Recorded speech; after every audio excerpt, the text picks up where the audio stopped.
Where does bhakti come from? Some of you said heart or mind, etc. And it's perfectly okay. But here is what it is. Suppose I ask you, where do you get your energy from? You can say, I get my energy from my hands. And that's not a wrong answer. Because when you say you are able to push such a heavy load, man, how are you able to do it? And you say, I have power in my hands. But then we have to go a little further.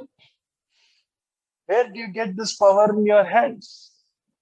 Then it comes to maybe the food which I've eaten, which I eat. And where is this source of food? Via the various plants and all that stuff around me. Where do plants get their energy from? Sunlight, right? And where is sunlight coming from? The sun. You see, now any energy which we can boast of, ultimately, when it comes to biological energy, it is all finally traceable to sun or sunlight, because obviously sun can't come directly here. The power of sun, which we call as sunlight, right? And there are some plants which has the power to convert that sunlight and into some carbs, like carbohydrates, etc. And that's how we get the source of our energy and possibly strength from the plants. Now, the source of the strength is a power of an entity called sun. And the energy or power of that entity, the Shakti of the sun, is what we called as sunlight, isn't it? And so if you really look through the true reason or the true source of my, say, strength or power, it is nothing to do with me directly, all other factors constant. I derive my power from, say, sun, because that's the final start. I may have a wonderful genetics in me, etc. But if there are no plants to give me food, and if there are no animals who has to finally depend on plants for their food, so finally, if I have no food, how can I ever get any energy to do anything at all? And where do I get this food from? Say vegetation, plants, etc. And the plants owe their carbs to sunlight. And sunlight is inseparable from sun. Sunlight, in a way, is a power or energy of the sun. And hence, my energy is traceable to something else totally, millions of kilometers away. But its power is perceived by me even here. You get this metaphor, right? It is the same for bhakti also, believe it or not. We know bhakti is not created in the heart. It manifests. Manifest means it appears in the heart. And what appears in my heart as bhakti is actually a power of Bhagavan Sri Krishna, whom we worship as Radharani. You see, Radharani is inseparable from Bhagavan Sri Krishna, and she stands for the love of Krishna. She stands for the joy of Krishna, and that is the power which manifests in my heart, and that's what becomes bhakti. So you or I cannot manufacture bhakti. You or I cannot make ourselves a bhakta no matter what we do, because obviously bhakti comes from divinity. Bhakti comes from Radharani. Bhakti comes from the power of Krishna, the Shakti of Krishna. And as you all know, you say Shiva and Shakti, it is the same metaphor. Krishna and his inseparable consort is the Shakti. And the Shakti is technically called Kladini Shakti. And it is because of Radharani, her Kripa, which has been bestowed by Bhagavan Sri Krishna, and that touches my heart, and my heart flowers in devotion. It appears or manifests in my heart. And it is very similar to a sunlight touches a plant, and the plant is open to the sunlight because it has something called chlorophyll. And it knows how to use the sunlight to create carbs, you see. And it not only sustains itself, but it has the power to feed the entire city, entire world. Mahatmas, who are the very epitome of love, also have the same manifestation of that energy from, our Bhagavan Sri Krishna. And they have that tremendous manifestation, tremendous flowering of that love in their heart, which is nothing but Bhagavan's energy or Bhagavan's Shakti, flowering the heart of Mahatmas. And they become a source of food for people like us who may not have the maturity or the chlorophyll to manufacture our own food. And that is the reason why Bhagavan himself sends those special vessels. They come with that power of love of Bhagavan. Love is a power of Bhagavan. It is Bhagavan's Shakti. And that is the reason why now if you listen to Madhura Geetam about Radharani, why our Swamiji constantly says, Bhagavatam Bhagavarnamam Yellam ni solli tandadu dane Bhaktya Bhagavatam Nyayam. It is only by Radharani's Kripa, which has been bestowed by Bhagavan Sri Krishna, which has manifested in the heart of our Swamiji, that Bhagavatam and Bhagavan Nama, Bhakti, all that came because of Dhanyananen Thaye Mundayaval. It is the highest philosophy sung in the sweetest possible way. And once you understand that song, you will understand what I am talking about here. So Bhakti, like food, is always bestowed. A plant bestows our food. We can't manufacture our own energy. It is bestowed. Likewise, for Mahatmas, forget Avatara Purushas, I'm talking about normal Mahatmas who have been sadhaks for a long time. And in this birth, they became a Mahatma or a great Bhagavata. That Bhakti is bestowed by an agency which already has that Bhakti, you see. Just like how there are some Mahatmas who descend, like Chaitanya Mahaprabhu or Ramakrishna Paramahamsa or our own Guru Maharaj. They descend, they are not like you and me.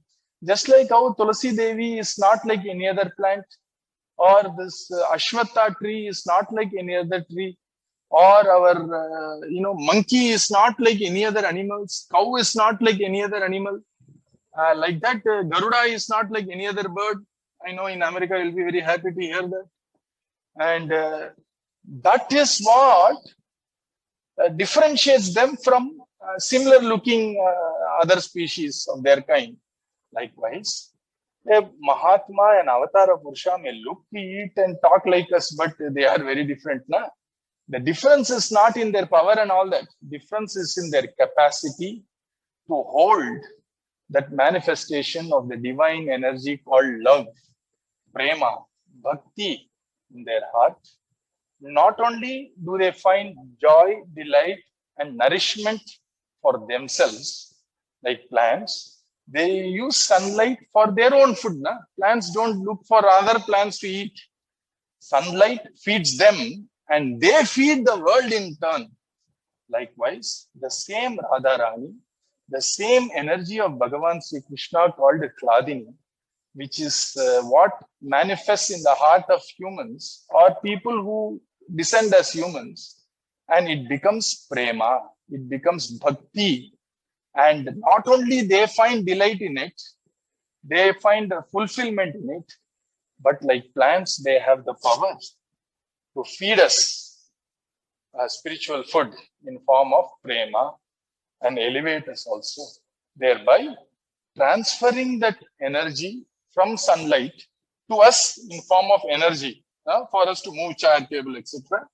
Likewise, they have the power to connect to the divine, Bhagavan Sri Krishna, divinity, and they have the power to store and to disseminate, to give. that wonderful prema to all of us. And that is the reason why this bhava bhakti is always bestowed. And if we keep idle, if we don't do anything at all, nothing would happen. This is what has been happening for lakhs of our births, I am sure. But for us to get this bhava bhakti, we need to do something. But then, bhava bhakti cannot be a result of anything which I do now. Now, do you see the problem here? So here, we have a problem. Whatever I do, obviously, that is not going to lead me to a state of divine love in my heart. If I do nothing at all, nothing will change. So what do I need to do to get that love from these wonderful Mahatmas, which is my Guru, by the way, for all of us? What do I do? Very simple. Our Swamiji very beautifully said in that 1 week of pravachan, the only thing you can truly do is truly desire bhakti.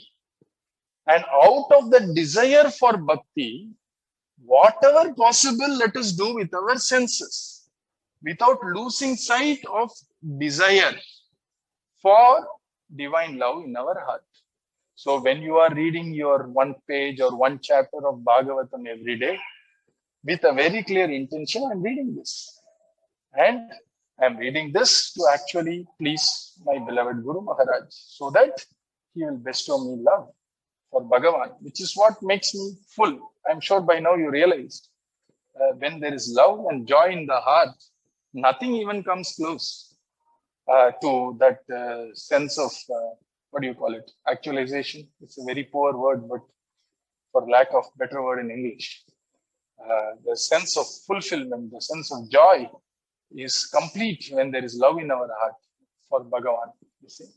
And so here the beauty is, we do sadhana bhakti, which is reading Bhagavatam, chanting Mahamantra, with an intention for desire, or intention which is a desire for divine love, which can be bestowed only by our Guru. And to trigger the kripa of a Guru, I do it religiously. You see, that's what is called Shraddha, right? Shraddha means, even though I may not feel the joy or love in all these devotional activities I do, I know the value of love now. I know how precious and rare that love is. And no effort is worth eschewing for that love. So I shall do whatever is possible within my area of influence, with an intention that I want divine love, not for name, not for fame, not for any other self-interest. The moment you do that, it diverts. Like a river, which is channelized into 5 channels, will have a very weak flow. Likewise, when I am doing Bhagavatam, let me do it for that intention. I want prema, I want love. And only Guru can bestow that. And thankfully, Guru, as a principle, is all pervading. He knows what I do, especially our Guru. If you want him to know, he will know. If you don't want him to know, he will just close his eyes, even though he knows. I have seen it, first person, experientially. We will talk about it in a fortnight. But here, that's what is called Shraddha, and that's what is called Sadhana Bhakti. And we are all very fortunate, because the one who provides us with that blessing is very near. He is at hand. And we are also very assiduous, and we are very religious in doing what we are doing, whatever little small way. And so it's just a matter of time before we get the Guru Kripa to complete our cycle, our spiritual side of life. Of course, there is a professional side, a social side, and all these other sides. I'm here to sort of address more the spiritual side, isn't it? The spiritual requirement of mine is to fill my heart with love towards Bhagavan Sri Krishna, towards Guru, and hence towards all people around me. And that's the beauty of sadhana bhakti. And then when that Shraddha is there, it will trigger what is called as kripa. And the kripa would actually manifest this love in our heart. And that when it becomes complete, becomes what is called as prema. So this is the process which we all have signed up to, a joyful process. And if you are enjoying your Parayanam of Bhagavatam, you are most fortunate. If you are enjoying the chanting of Mahamantra, you are most fortunate. If you are enjoying the little puja towards our Madhuri Sakhi and Premika Vardhan, you are most fortunate. If you are enjoying coming to Namadwaar and temples, how do you even count your fortunes? You are relishing your sadhana, then you are almost there. It means the Guru has already started bestowing his manifestation of love in the heart. Because out of our own little heart, all this will never come. It is bestowed by grace, because love in its very essence is defined as a Shakti of divinity, not our Shakti, not our capability, you see. And that is the reason why Bhaktas are naturally humble, because they understand. Let me give you an example. Suppose somebody loaned me for life their fantastic phone, okay? And I'm carrying this phone. People say, fantastic phone you have. For a second, I would never imagine that it's my phone. Nah? I would always remember that my Guru loaned me this phone, and it is his phone which has been given to me for my life. So each time when somebody is praising my phone, there is no reason for me to be puffed up with pride, because I know very well that it is not my phone. Likewise, when people even praise devotion in Bhakta, etc., Bhakta's humility is natural, because he realizes this devotion is not what he earned. This devotion was bestowed by his Guru. So any time when somebody is saying such a great devotion you have for Krishna, immediately that person would remember Gurunatha. That which you have bestowed, people are praising. And so a devotee is a person who is always grounded, because he is grounded in truth. He is grounded in understanding. He is grounded in love. You see? And that's the beautiful path. That's the slight philosophy of the path which we are traveling. Generally, you don't have to know all this.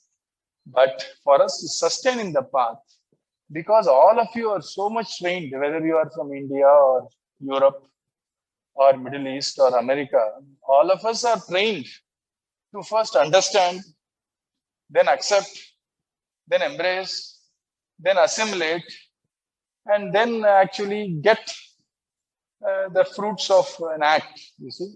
Before doing anything, we have been drilled inside to first understand what we are signed up for, what are the pros and cons, what is the process, what are the steps, what can I expect from it. Fortunately or unfortunately, it is drilled in our education system. And that is the reason why this back end of what we are trying to do in our spiritual lives, called philosophy, is being discussed in small installments every now and then, because you are all very sharp people and you can understand all this. And I believe, coming from the background of education which you all are undergoing, that an understanding of what I am doing will always help me to sustain and grow in my path, so that I don't get diverted or I don't get vexed, etc. Shreyo hi jnanam abhyasat jnanat dhyanam visishyate dhyanat karma palatyagaha tyagaschantir anantaram, says Bhagavan in Bhagavad Gita. That instead of just doing things blindly, he is telling Arjuna, our faith is not that of a blind faith.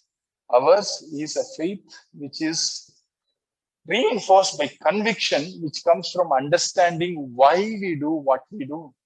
Shreyo hi jnanam. Shreyo means better. Shreyo means comparatively it's in a higher plane. Better than just doing something. It is better for us to understand, have the knowledge of what, how, and more important, why we do what we do, so that we sustain and we show Shraddha and we show vigor in the path. And jnana dhyanam visishyate. Once we have that understanding and Shraddha is there, our act of reading Bhagavatam or chanting Mahamantra, etc., will become an act of meditation, which is what our Swamiji says. Chanting Nama is devotion. Chanting Nama is meditation. Chanting Nama is samadhi. And chanting Nama is jnana, or wisdom.